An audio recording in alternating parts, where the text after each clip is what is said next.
நான் வந்து இந்த பூக்கட்ட கத்துக்கிட்டதெல்லாம் வந்து 4வது 5வதுலயே கத்துக்க ஆரம்பிச்சுட்டேன்.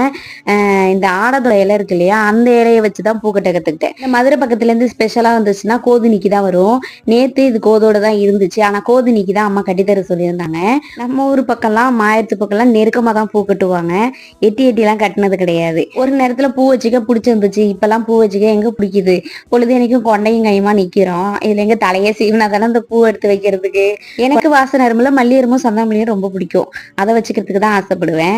உங்க யார் யாருக்கெல்லாம் என்னென்ன பூ பிடிக்குன்னு கண்டிப்பா கமெண்ட்ல சொல்லுங்க. கோதோடையே கட்டணும்னா இந்த பூவை கிட்டத்தட்ட நான் ஒரு 1/2 கிலோ மல்லியை 3/4 மணி நேரத்துல கட்டி முடிச்சிருவேன்.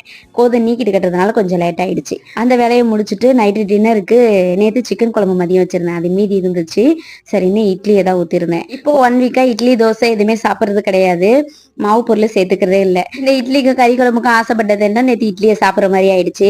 ஓகே ஃப்ரெண்ட்ஸ், வீடியோ பிடிச்சிருந்தா லைக் அண்ட் சப்ஸ்கிரைப் பண்ணிக்கோங்க. நெக்ஸ்ட் வீடியோ பார்க்கலாம்.